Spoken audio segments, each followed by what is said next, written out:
Hello, good morning students. Sunrise education academy Samdari में आपका स्वागत है। मैं प्रवीण सोनी। अपन लास्ट टर्न पे डिस्कस कर रहे थे फोटोसिंथेसिस। फोटोसिंथेसिस के अंदर अपन ने मैकेनिज्म ऑफ फोटोसिंथेसिस स्टार्ट किया। उसके अंदर अपन ने PS फर्स्ट और PS सेकंड, PS फर्स्ट को पढ़ लिया था, आज उसी को कंटिन्यू करते हैं, मैकेनिज्म ऑफ PS सेकंड। तो अब ध्यान देना कि PS फर्स्ट और PS सेकंड के अंदर, जैसे कि मैंने आपको PS फर्स्ट और PS सेकंड के अंदर लास्ट टर्न पे डिफरेंस बताया था कि PS फर्स्ट और PS सेकंड क्या होते हैं, प्रकाश तंत्र प्रथम और प्रकाश तंत्र द्वितीय क्या होते हैं। अब जैसे कि जो PS फर्स्ट था, उस PS फर्स्ट के अंदर मैंने आपको बताया था कि P700 से जो इलेक्ट्रॉन उत्सर्जित होते हैं वो प्राथमिक इलेक्ट्रॉन ग्राही, जिसका नाम होता है iron sulphur protein. Iron sulphur protein से फेरिडॉक्सिन, और फेरिडॉक्सिन से कहने का मतलब NADPH प्लस H का निर्माण होता है, और वो NADPH प्लस H जो है कार्बन डाइऑक्साइड को कार्बोहाइड्रेट के अंदर बदलने में रेस्पॉन्सिबल होते हैं। आज अपन PS सेकंड कंटिन्यू करते हैं। ध्यान देना बेटा, PS सेकंड क्या है आपको नोट डाउन नहीं करना अभी, आप सिर्फ सुने। मैकेनिज्म ऑफ PS सेकंड के अंदर, जैसे कि इस चित्र के अंदर आप देख रहे हैं कि जो अपना PS फर्स्ट है, अब PS सेकंड के अंदर क्या है कि जो PS सेकंड है उसमें कहने का मतलब P680 मतलब 680 नैनोमीटर से, इधर ध्यान देना, PS mechanism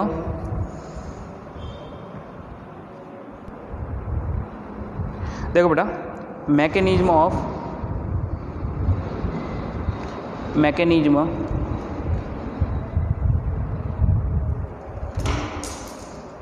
of PS second. अब ध्यान देना, PS सेकंड के अंदर जो है, इसके PDF आपको मिल जाएगी। सबसे पहले सुन लें कि PS सेकंड की मैकेनिज्म पढ़ रहे हैं, तो PS सेकंड मैंने आपको डिफरेंस के अंदर आप देखना, PS सेकंड मैंने लिखाया था कि जो P680 से रिलेटेड है, कहने का मतलब 680 नैनोमीटर से कम की जो तरंग दैर्ध्य है वो PS सेकंड के द्वारा एब्जॉर्ब की जाती है। इसके अंदर रिएक्शन सेंटर क्या था, क्लोरोफिल A। ओके, अब यहाँ से होता क्या है, PS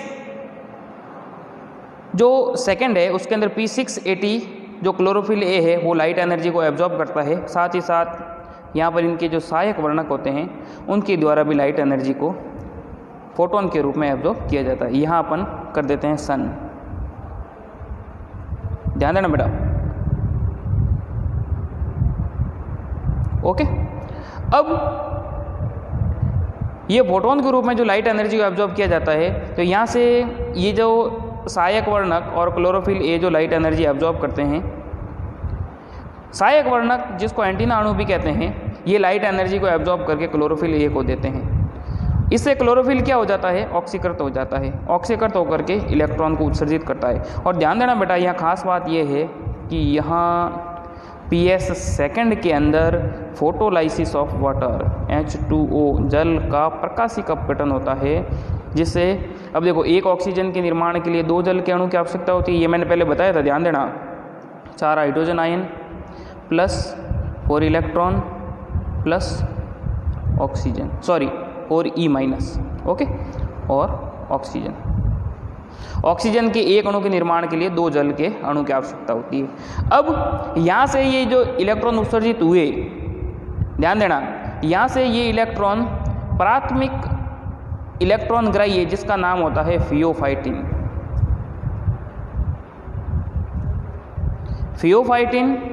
फियोफाइटिन से इलेक्ट्रॉन जो है प्लास्टोक्विनोन से साइटोक्रोम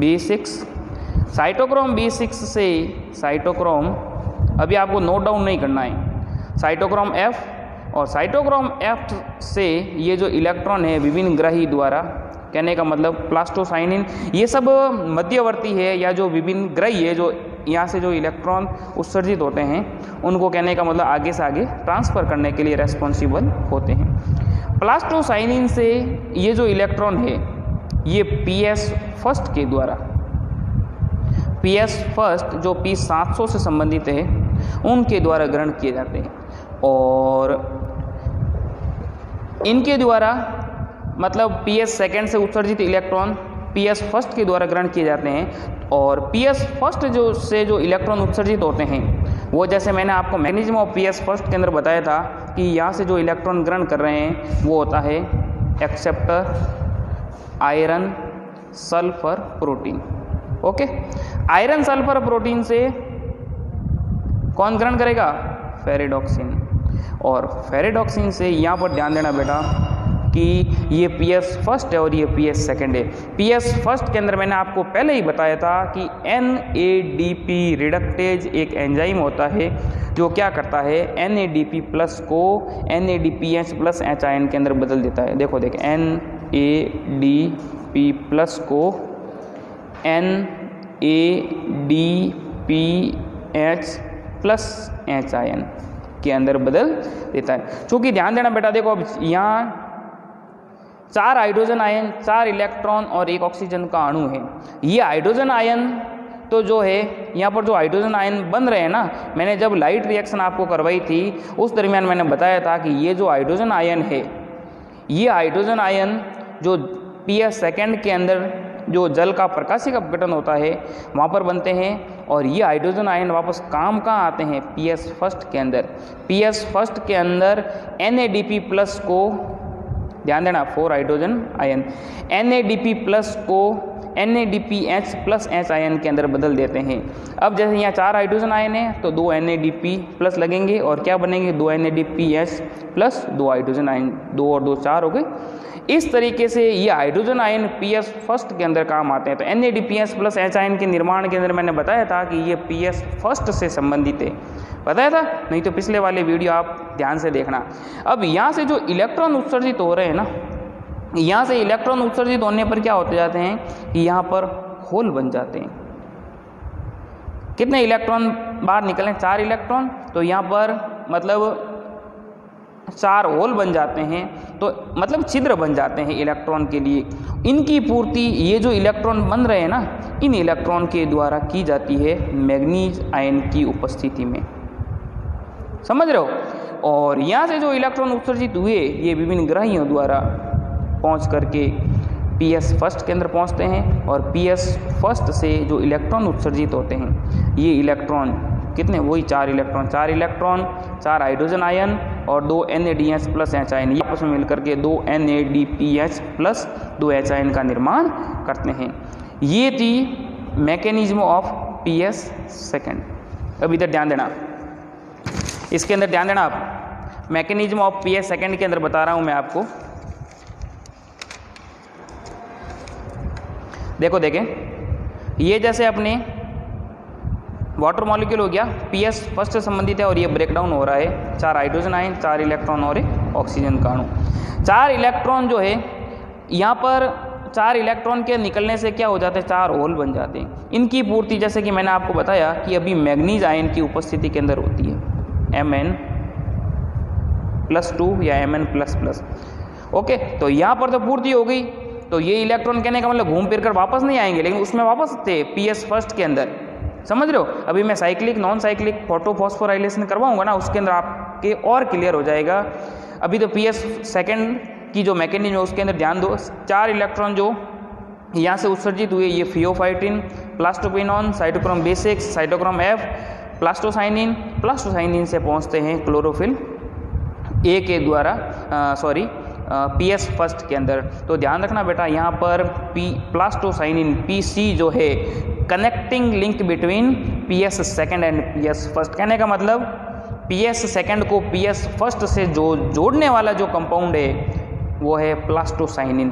प्लास्टोसाइनिन से ये electron iron sulphur protein, iron sulphur protein से फेरिडॉक्सिन। ओके, और यहाँ से ये जो 4 इलेक्ट्रॉन है और 4 हाइड्रोजन आयन NADP प्लस के साथ फ्यूज होकर के 2 NADPH प्लस 2 H आयन का निर्माण करते हैं। समझ लो, ये तो थी बेटा अपने मैकेनिज्म ऑफ PS सेकेंड, पता पड़ गया। अभी आप सुनो, इसकी PDF आपको मिल जाएगी। इसके बाद में अपन अगला टॉपिक स्टार्ट करते हैं। देखो PS फर्स्ट और PS सेकंड मैंने करवा दिया। अब मैं ले रहा हूँ इलेक्ट्रॉन ट्रांसपोर्ट चेन, इलेक्ट्रॉन परिवहन श्रृंखला। अब इलेक्ट्रॉन ट्रांसपोर्ट चेन क्या है? The flow of electron. क्या मतलब हुआ कि इलेक्ट्रॉन का जो फ्लो है through the electron transport chain, electron transport chain के द्वारा इलेक्ट्रॉन का जो फ्लो हो रहा है ना, an exergonic process. Exergonic मतलब ऊष्मा सेपी प्रक्रिया है जिसके अंदर ऊष्मा उत्सर्जित होती है, ऊष्मा का ह्रास होता है।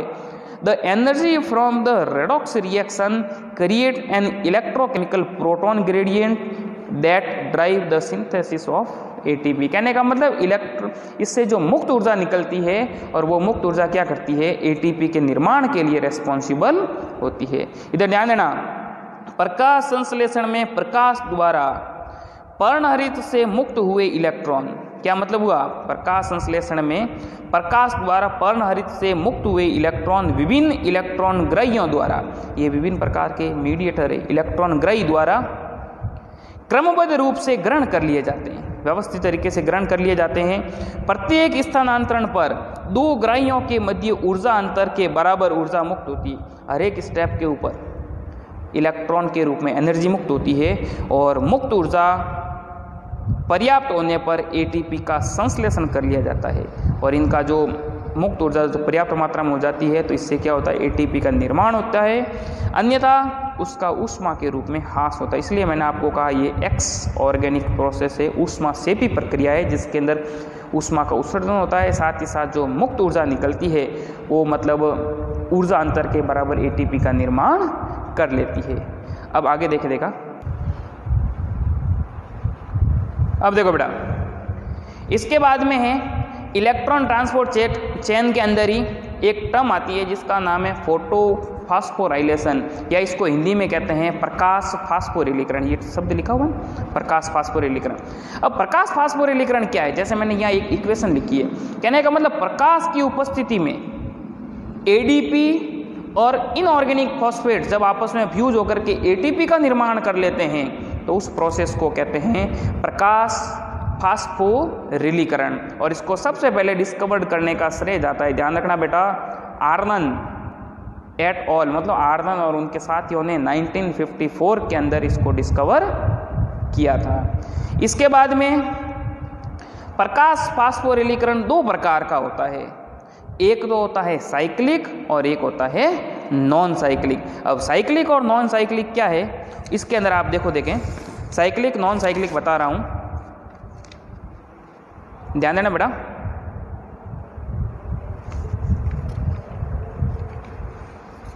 साइक्लिक और नॉन साइक्लिक, सबसे पहले साइक्लिक के अंदर देखें, सेम PS फर्स्ट और PS सेकंड करवाए ना, उसी तरीके से साइक्लिक फोटो फॉस्फो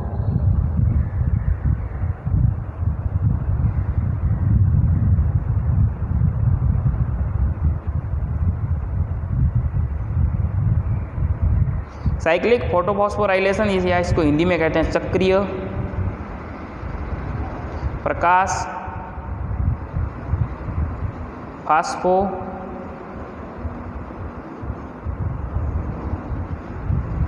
रिलीकरण। ओके, अब इधर ध्यान देना, चक्रीय प्रकाश फास्फोरिलीकरण क्या है कि चक्रीय का मतलब क्या है कि घूम फिर कर वापस एक साइकिल का निर्माण करता है, घेरा घूम फिर कर इलेक्ट्रॉन का वापस अपने घर में ही आ जाना। जैसे चक्रीय फास्फोरिलीकरण, ध्यान देना, इसके अंदर क्या होता है कि सबसे पहले जैसे ये रिएक्शन सेंटर हो गया P700 आपको मालूम है किससे संबंधित है? PS फर्स्ट से। ओके, अब ये जैसे क्लोरोफिल मॉलिक्यूल है, ये लाइट एनर्जी को क्या करेगा? एब्जॉर्ब करेगा, सन। ओके, अब यहां से ये जो इलेक्ट्रॉन है फोटोन के रूप में, मतलब लाइट एनर्जी को फोटोन के रूप में एब्जॉर्ब किया गया P700 के द्वारा, और साथ ही साथ कुछ एक सहायक वर्णक भी होते हैं उनके द्वारा भी लाइट एनर्जी को एब्जॉर्ब करके इनको दिया जाता है। इस तरीके से देखो देखें, जैसे P700 हो गए, ये हो गए इनके सहायक वर्णक।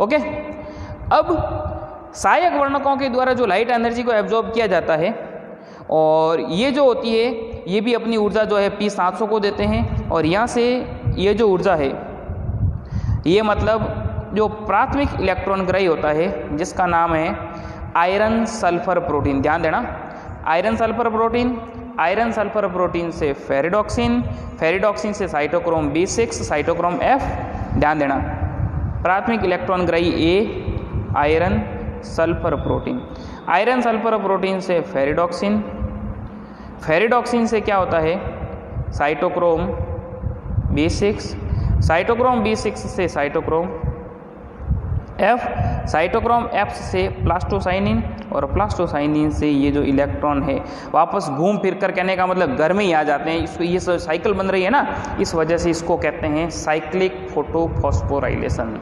समझ रहे हो, कहने का मतलब यहाँ से जो इलेक्ट्रॉन उत्सर्जित हुए ना, वो electron iron sulphur protein, iron sulphur protein से ये इलेक्ट्रॉन फेरिडॉक्सिन, फेरिडॉक्सिन से साइटोक्रोम B6, साइटोक्रोम B6 से साइटोक्रोम F, साइटोक्रोम F से प्लास्टोसाइनिन, और यहाँ से होते हुए P700 के अंदर वापस लौट आते हैं।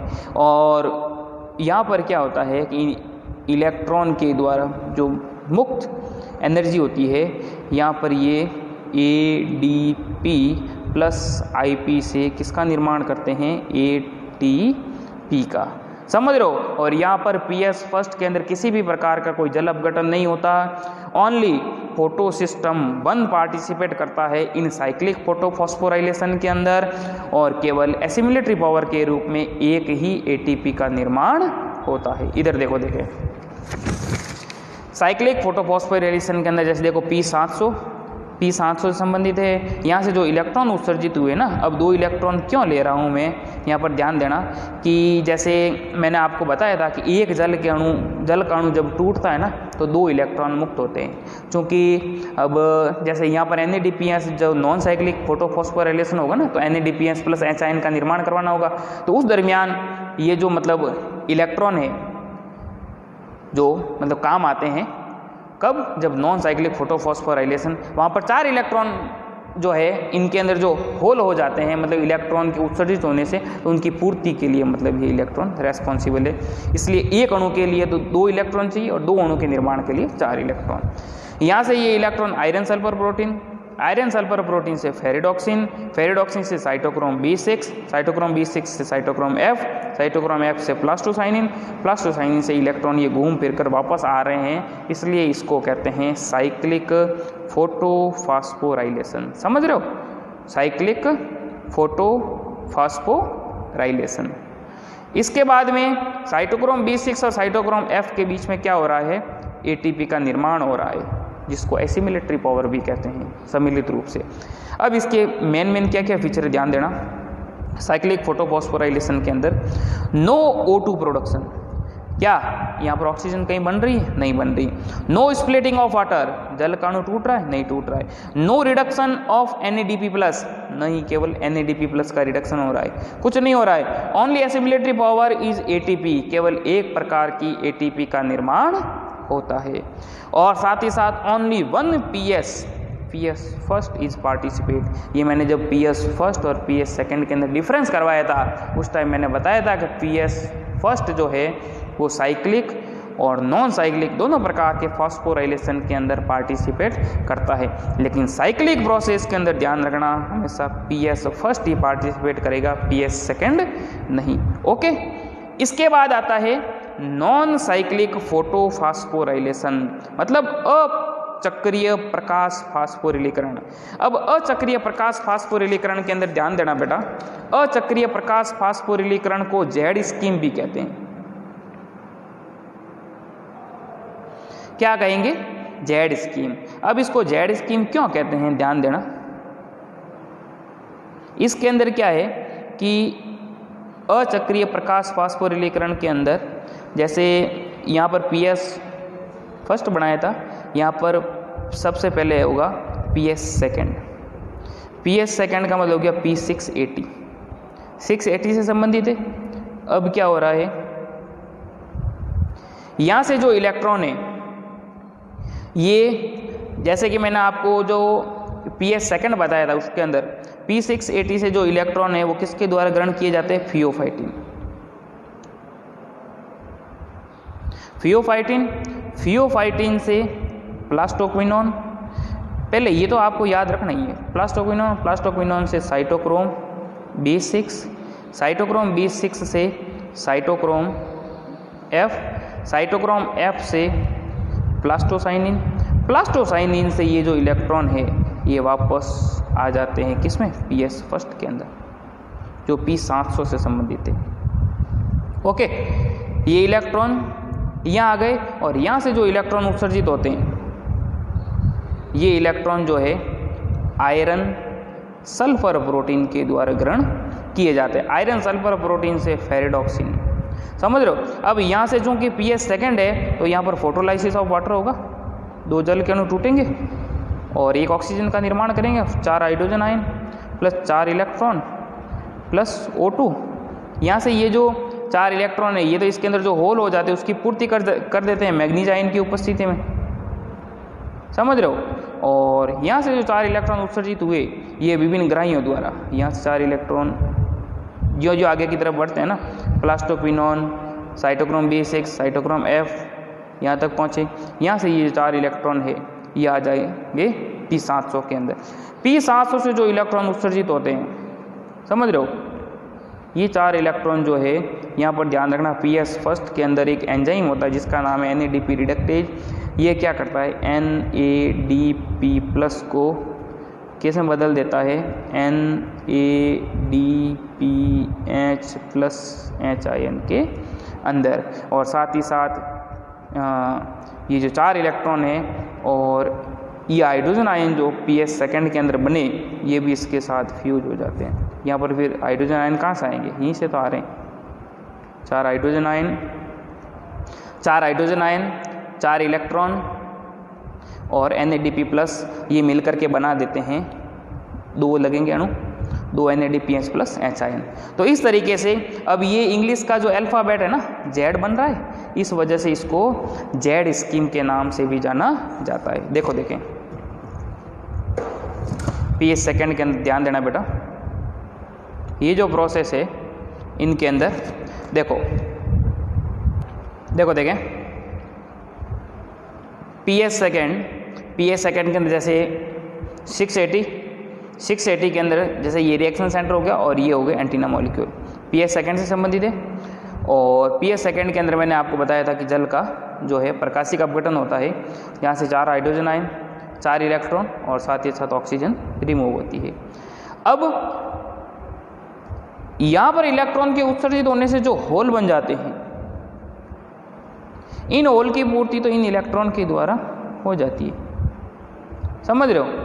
और यहाँ से जो इलेक्ट्रॉन उत्सर्जित हो रहे हैं 4 इलेक्ट्रॉन, ये pheophytin, plastoquinone, cytochrome B6, cytochrome F, plastocyanin और यहाँ से आते हैं P700 में। P700 से इलेक्ट्रॉन उत्सर्जित होते हैं वो आयरन सल्फर प्रोटीन से फेरिडॉक्सिन, और फेरिडॉक्सिन से क्या होता है कि यहाँ पर NADP रिडक्टेज एंजाइम जो होता है NADP प्लस को NADPH प्लस H आयन के अंदर बदल देता है। तो ये इंग्लिश के अल्फ़ाबेट Z की तरह होने की वजह से इनको Z स्कीम के नाम से भी जाना जाता है। ओके, तो ये तो था अपने PS सेकेंड और PS फर्स्ट और साथ ही साथ साइक्लिक और नॉन साइक्लिक फोटो फास्फोराइलेशन। अब इसके अंदर जो इसके जो कैरेक्टरिस्टिक फीचर है, इनके अंदर क्या होता है कि बोथ फोटो सिस्टम पार्टिसिपेट, कहने का मतलब इनके अंदर साइक्लिक और नॉन साइक्लिक दोनों प्रकार, PS फर्स्ट और PS सेकेंड दोनों प्रकार के फोटो सिस्टम पार्टिसिपेट करते हैं। PS फर्स्ट और PS दोनों प्रकार के फोटो सिस्टम जो है इनके अंदर पार्टिसिपेट करते हैं। इसके बाद में एसिमिलेटरी पावर ATP और NADPH प्लस H आयन का निर्माण, उसके अंदर क्या था, ओनली ATP का ही निर्माण हुआ था। इसके बाद में वाटर स्प्लिटिंग, यहाँ पर पीए सेकंड के अंदर देखो देखें जल का अणु टूट रहा है किसमें, हाइड्रोजन आयन, इलेक्ट्रॉन और ऑक्सीजन के अंदर। Okay, water splitting, NADPH plus HIN का निर्माण और साथ ही साथ O2 इवोल्यूशन, ऑक्सीजन का निकास भी हो रहा है। तो ये तो ध्यान देना बेटा, अपनी लाइट रिएक्शन थी। तो लाइट रिएक्शन के अंदर अपन ने क्या क्या देखा, एक तो अपन ने देखा कि उनके अंदर एक तो ऑक्सीजन का निर्माण होता है और साथ ही साथ एसिमुलेटरी पावर के रूप में, ध्यान देना लाइट रिएक्शन के अंदर क्या क्या बनाया अपन ने, लाइट रिएक्शन के अंदर लाइट रिएक्शन के अंदर एक तो ऑक्सीजन इवॉल्व होती है और साथ ही साथ जो एसिमुलेटरी पावर है, एसिमुलेटरी पावर के अंदर ATP plus NADPH plus HIN का निर्माण होता है। अब ये जो ATP और NADPH प्लस HIN है, ये डार्क रिएक्शन के अंदर, डार्क रिएक्शन में प्रवेश करती है और साथ ही साथ डार्क रिएक्शन के अंदर जो कार्बन डाइऑक्साइड है, उस कार्बन डाइऑक्साइड को ग्लूकोज के अंदर अपचयित करने में रेस्पॉन्सिबल होती है। और जो ये ऑक्सीजन है, ये बाई प्रोडक्ट के रूप में बॉडी से बाहर निकलती है, जो लिविंग ऑर्गेनिज्म की श्वसन क्रिया के अंदर काम आती है। ओके, तो अब इसके बाद में इसके अंदर है लाइट रिएक्शन के बाद में डार्क रिएक्शन। अब डार्क रिएक्शन क्या है, उसके अंदर देखो जैसे कि जब अपन ने क्लोरोप्लास्ट किया था, क्लोरोप्लास्ट के अंदर मैंने आपको बताया था कि इसके अंदर क्या होता है कि जो डार्क रिएक्शन या अप्रकाशिक अभिक्रिया, अप्रकाशिक अभिक्रिया का मतलब ये है कि इसको मतलब प्रकाश की आवश्यकता तो नहीं होती, ध्यान रखना। अब इसका मतलब ये नहीं कि अंधेरे में हो रही है, ये कोई ज़रूरी नहीं है, ये दिन में भी हो सकती है, रात में भी हो सकती है, लेकिन इसका मतलब ये है कि इसको प्रकाश की आवश्यकता नहीं होती, क्योंकि लाइट रिएक्शन के अंदर जो ATP और NADPH प्लस HIN बनता है वो कार्बन डाइऑक्साइड को ग्लूकोज के अंदर अपचयित बदलने में रेस्पॉन्सिबल है। क्योंकि बेटा अपने मेन अपना टारगेट क्या है, अपना टारगेट है कि जैसे कार्बन डाइऑक्साइड है CO2 प्लस जैसे ये वाटर हो गया, सनलाइट और क्लोरोफिल, इस कार्बन डाइऑक्साइड को क्या करना है, ग्लूकोज में बदलना है। मेन अपना टारगेट ये है। तो कार्बन डाइऑक्साइड को ग्लूकोज के अंदर अपचयित करने में लाइट रिएक्शन के अंदर जो एसिमुलेटरी पावर बन रही है वो काम आ रही है। ओके, तो अब डार्क रिएक्शन के अंदर ध्यान देना बेटा, डार्क रिएक्शन जो है डिस्कवर करने का श्रेय किसको जाता है, F ब्लैकमैन। किसने किया था, अभी मैं जब इसके फैक्टर पढ़ाऊंगा ना उसके अंदर बताऊंगा।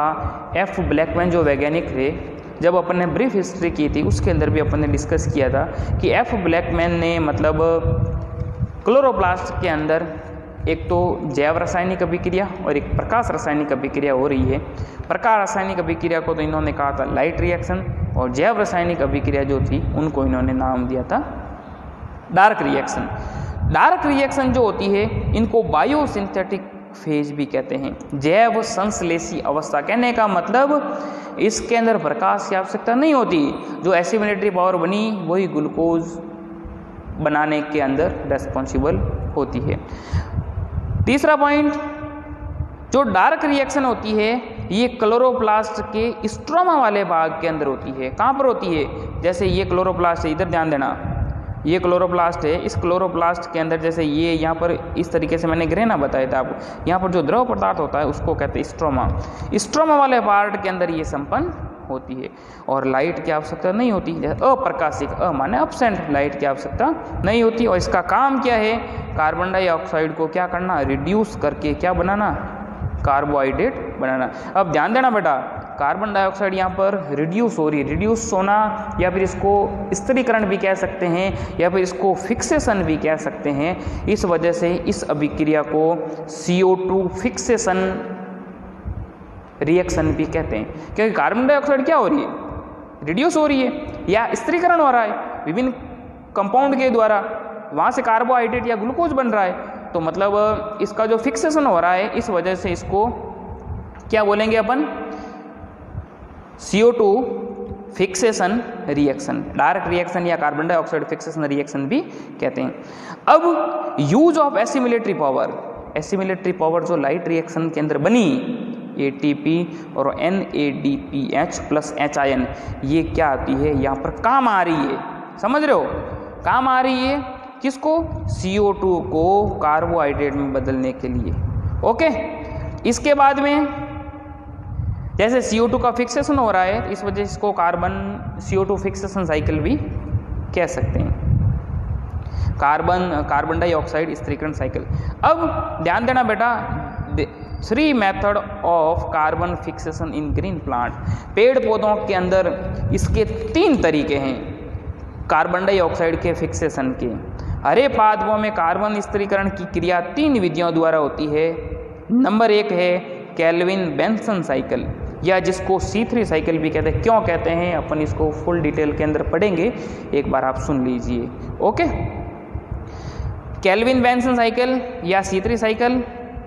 दूसरी है H स्लैक साइकिल या C4 साइकिल, H स्लैक चक्र या C4 चक्र भी कहते हैं। और थर्ड है कैम साइकिल भी बोलते हैं इसको, क्रेसुलेशियन एसिड मेटाबॉलिज्म। कहने का मतलब सबसे पहले क्रेसुलेसी कुल के पादपों के अंदर डिस्कवर किया गया था, इस वजह से इसको क्रेसुलेशियन एसिड मेटाबॉलिज्म भी कहते हैं। अब ध्यान देना बेटा, अब मैं इसके अंदर फर्स्ट साइकिल स्टार्ट कर रहा हूँ, केल्विन बेंसन साइकिल या इसको C3 साइकिल भी कहते हैं। इधर देखो, देखें, केल्विन बेंसन साइकिल या इसको C3 साइकिल भी कहते हैं। C3 साइकिल के अंदर ध्यान देना बेटा, C3 साइकिल, अब देखो बेटा, C3 साइकिल जो जनरली है, जो मीजोफिल सेल होती है या पर्ण मध्योतक कोशिकाएं वहां पर होती है, मीजोफिल सेल। मीजोफिल सेल या जो पर्ण मध्योतक कोशिकाएं होती है उनके अंदर देखने को मिलती है। होता क्या है कि इन पादपों के अंदर एक कंपाउंड होता है 5 कार्बन युक्त, उसका नाम है RUBP। ध्यान देना बेटा, तो एक जो मीजोफिल सेल के अंदर एक कंपाउंड होता है 5 कार्बन युक्त जिसका नाम है RUBP। अब RUBP का पूरा नाम क्या है, राइबुलोज बिसफॉस्फेट। क्या नाम है, राइबुलोज बिसफॉस्फेट। 5 कार्बन युक्त होता है और ये इन कोशिकाओं के अंदर उपस्थित होता है। अब ये राइबुलोज बिसफॉस्फेट क्या करता है, ये राइबुलोज बिसफॉस्फेट, देखो ध्यान देना बेटा, RUBP, राइबुलोज बिसफॉस्फेट जो फोटोसिंथेसिस के अंदर जो कार्बन डाइऑक्साइड ग्रहण की जाती है, समझ रहे हो, कार्बन डाइऑक्साइड एक विशेष प्रकार का एंजाइम होता है जिसका नाम है रूबिस्को। एंजाइम लगता है और वहां से ये जो RUBP है, जैसे RUBP में 5 कार्बन है, समझ रहे हो, 5 कार्बन और 1 कार्बन ये हो गया, टोटल 6 कार्बन युक्त, मतलब 6 कार्बन हो गए, और यहां से ये 3 कार्बन युक्त फर्स्ट स्टेबल प्रोडक्ट का निर्माण करता है C3 साइकिल के, जिसका नाम है 3PGA, 3 फास्फोग्लिसरिक एसिड। अब 3 कार्बन हुए और यहाँ कितने 6 कार्बन है, तो कहने का मतलब PGA के 2 मॉलिक्यूल बनते हैं। एक RUBP जब कार्बन डाइऑक्साइड के साथ फ्यूज होता है, समझ रहे हो, तो PGA के 2 मॉलिक्यूल का निर्माण करता है और ये जो है फर्स्ट स्टेबल प्रोडक्ट है C3 साइकिल का, और 3 कार्बन युक्त होने की वजह से इसको C3 साइकिल भी कहते हैं। अब ध्यान देना बेटा, C3 साइकिल के अंदर एक एक्सेप्शन ये है कि अगर मान लीजिए किसी कारणवश अगर मीजोफिल सेल या पर्ण मध्योतक कोशिकाओं के अंदर ऑक्सीजन की कंसंट्रेशन ज़्यादा हो जाती है, अगर ऑक्सीजन की कंसंट्रेशन ज़्यादा हो जाती है तो उस दरमियान क्या होता है कि रूबिस्को एंजाइम की उपस्थिति में ये जो RUBP है ये ऑक्सीजन के साथ फ्यूज होकर के 2 कार्बन युक्त कंपाउंड बनाता है जिसका नाम है फॉस्फोग्लाइकोलिक एसिड। फॉस्फोग्लाइकोलिक एसिड 2 कार्बन युक्त कंपाउंड का निर्माण करता है, और अगर इस प्रोसेस को, जिसके अंदर ऑक्सीजन की कंसंट्रेशन ज़्यादा होने की वजह से जो फास्फोग्लाइकोलिक एसिड या 2 कार्बन युक्त कंपाउंड का निर्माण होता है तो इसको कहते हैं C2 साइकिल, C2 साइकिल, या फिर इस प्रोसेस को फोटो रेस्पायरेशन भी कहते हैं, फोटो प्रकाश श्वसन। और फोटो रेस्पायरेशन क्या है? फोटो रेस्पायरेशन जो है एक डबली वेस्टफुल प्रोसेस है। मैं आपको C2 साइकिल भी करवाऊंगा, उसके अंदर और डिटेल से पढ़ेंगे, क्योंकि इसको वेस्टफुल प्रोसेस इसलिए कहते हैं क्योंकि इसके अंदर नंबर 1 तो ध्यान देना बेटा, फोटोसिंथेसिस की जो प्रोसेस होती है वो स्टॉप हो जाती है। क्यों? क्योंकि ऑक्सीजन के साथ फ्यूज हो रहा है, जबकि फोटोसिंथेसिस के अंदर तो होना क्या था, कार्बन डाइऑक्साइड के साथ फ्यूज होना था। सेकंड, इसके अंदर जो लाइट रिएक्शन के अंदर जो ATP और NADPH प्लस HIN बनी वो कंप्लीटली यूज हो जाती है, और साथ ही साथ जो प्रोडक्ट है वो कम मात्रा में बनता है। इस वजह से फोटो रेस्पायरेशन या C2 साइकिल को डबली वेस्टफुल प्रोसेस भी कहते हैं, नष्टकारी अभिक्रिया भी कहते हैं। ये मैं जब C2 साइकिल करवाऊंगा उस टाइम डिटेल के अंदर बताऊंगा। अभी तो C3 साइकिल के अंदर ध्यान देना। C3 साइकिल के अंदर जो 5 कार्बन युक्त जो कंपाउंड होता है वो कार्बन डाइऑक्साइड के साथ फ्यूज होकर के PGA के 2 मॉलिक्यूल का निर्माण करता है। ध्यान रखना, एक मॉलिक्यूल है RUBP का, समझ रहे हो? इधर ध्यान दो, C3 साइकिल बता रहा हूं। अब ध्यान देना बेटा, C3 साइकिल या कैल्विन बेंसन साइकिल, इसको डिस्कवर करने का श्रेय जाता है discover by Calvin Benson et al between 1946 to 1953। कहने का मतलब 1946 से 1953 के बीच कैल्विन बेंसन और साथियों ने सबसे पहले इनको डिस्कवर किया। इसका जो फर्स्ट स्टेबल प्रोडक्ट है, जैसे कि मैंने आपको बताया, 3 कार्बन युक्त होता है, इस वजह से इसको C3 साइकिल कहते हैं, और इसका नाम है 3 फास्फोग्लिसरिक अम्ल। अब C3 साइकिल के अंदर ध्यान देना बेटा, इसके अंदर होता क्या है कि जो RUBP, जैसे कि मैंने आपको बताया कि पर्ण मध्योतक कोशिका मेसोफिल सेल के अंदर पाया जाता है, ये 5 कार्बन युक्त कंपाउंड है। ये 5 कार्बन युक्त कंपाउंड जो है ये कार्बन डाइऑक्साइड के साथ फ्यूज होकर के 5 और 1 6 कार्बन हो गए। अब सबसे पहले ध्यान देना कि C3 साइकिल के अंदर 4 चरण होते हैं। फर्स्ट है कार्बोक्सिलीकरण, दूसरा है अपचयन, तीसरा है पुनरुद्भवन, चौथा है ग्लाइकोलाइटिक रिवर्सल। मतलब ग्लाइकोलाइसिस के विपरीत जो प्रोसेस होती है। ग्लाइकोलाइसिस श्वसन से संबंधित है, जिसके अंदर ग्लूकोज पायरुविक एसिड के अंदर टूट रहा है, यहाँ पर ग्लूकोज बन रहा है, इसलिए उसको कहते हैं ग्लाइकोलाइटिक रिवर्सल। ओके, कार्बोक्सिलेशन का मतलब क्या हो गया? कार्बन डाइऑक्साइड का ऐड होना, कार्बन का ऐड होना। रिडक्शन का मतलब अपचयन हो गया। रीजनरेशन का मतलब हो गया पुनरुद्भवन। पुनरुद्भवन का मतलब पुनर्निर्माण। अब ध्यान देना बेटा, कान खोल के सुनना कि इसके अंदर होता क्या है। एक RUBP का जो एक मॉलिक्यूल है, ये जो है 5 कार्बन युक्त है, और स्टोमेटा के द्वारा जो कार्बन डाइऑक्साइड अंदर आ रही है उसके साथ फ्यूज होकर के 3 PGA 3 फास्फोग्लिसरिक एसिड के 2 मॉलिक्यूल का निर्माण करता है। एक RUBP से 3 PGA के 2 मॉलिक्यूल बन रहे हैं। RUBP से जो PGA बन रहा है उस प्रोसेस को कार्बोक्सिलीकरण कहते हैं। एंजाइम कौन सा लग रहा है? रूबिस्को। रूबिस्को का पूरा नाम याद रखना, राइबोलोज बिसफॉस्फेट कार्बोक्सिलेज ऑक्सीजिनेज, हिंदी में इंग्लिश में यही नाम है। इसके बाद में 3 PGA जो है अपचयित होकर के 1,3 बिसफॉस्फोग्लिसरिक अम्ल बनाता है, और ये अपचयित होकर के 3 फॉस्फोग्लिसरैल्डिहाइड का निर्माण करता है। और यहाँ पर क्या होता है कि अब ध्यान देना बेटा, यहाँ 2 मॉलिक्यूल बन रहे हैं, यहाँ पर भी इसके 2 मॉलिक्यूल बन रहे हैं, यहाँ से इसलिए ATP कितनी लग रही है? ATP बदल रही है ADP के अंदर। और ये ATP कहाँ से आई? प्रकाशिक अभिक्रिया के अंदर जो ATP और NADPH बन रहे हैं ना, वो यहाँ पर काम आ रहे हैं, और ये इसको क्या करते हैं? एनर्जी प्रोवाइड करने का कार्य करते हैं। समझ रहे हो? इसके बाद में आगे देखो, देखें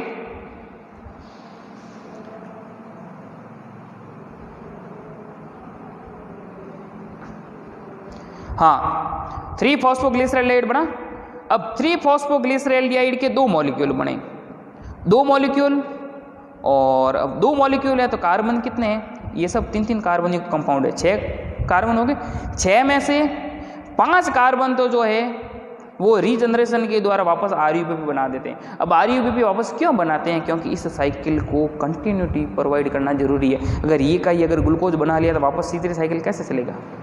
समझ रहे हो? और ये C3 साइकिल जो है मैं आपको आगे बताऊंगा, C4 कैम पादप सब के अंदर C3 साइकिल तो होता ही है, चाहे C4 प्लांट हो चाहे कैम प्लांट हो, सब के अंदर C3 साइकिल तो होता ही है।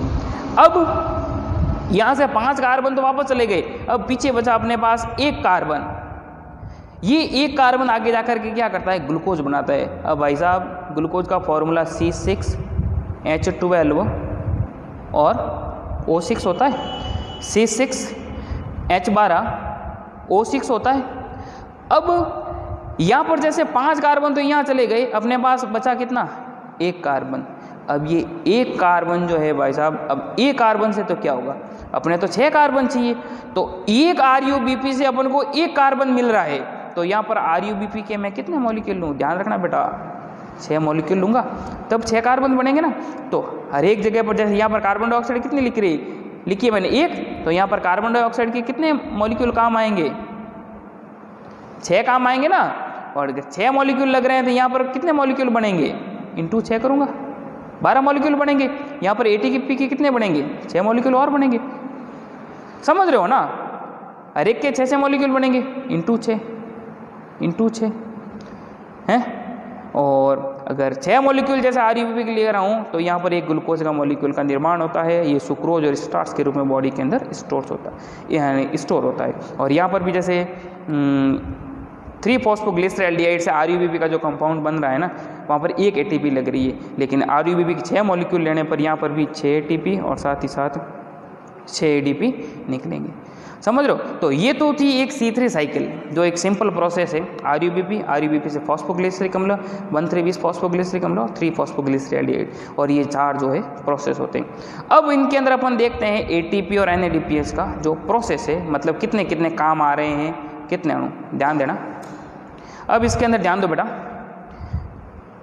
केल्विन साइकिल टोटल कितनी बार रन करेगी, कितनी बार रन करेगी हैं भाई। एक RUBP का जो मॉलिक्यूल था, एक RUBP के मॉलिक्यूल के अंदर एक कार्बन बना, तो ये केल्विन साइकिल टोटल कितने 6 बार रन करेगी। तो इसलिए मैंने यहाँ पर लिखा है 6 टर्न्स ऑफ केल्विन साइकिल, ध्यान देना, 6 टर्न्स ऑफ केल्विन साइकिल मतलब 6 चक्र। कार्बन डाइऑक्साइड कितने काम आए, 6 CO2। और ATP कितने लगे, इधर देखो, ATP और NADPH का हिसाब बता रहा हूँ। ATP यहाँ कितने, 6 दूनी 12 और 6 कितने 18, और साथ ही साथ NADPH कितने बने, 6 दूनी 12 और 12 NADH plus NADPH plus HIN 12 लगे और 12 NADP प्लस का निर्माण हुआ। इस तरीके से ये जो है एक केल्विन साइकिल या C3 साइकिल थी। ओके, अब इसको आप वापस पढ़ना, फिर भी अगर कोई समझ में नहीं आए तो आप इस कुल के अंदर जब डाउट क्लास होगी उसके अंदर आप आसानी से लेके आ सकते हैं। Okay, thank you.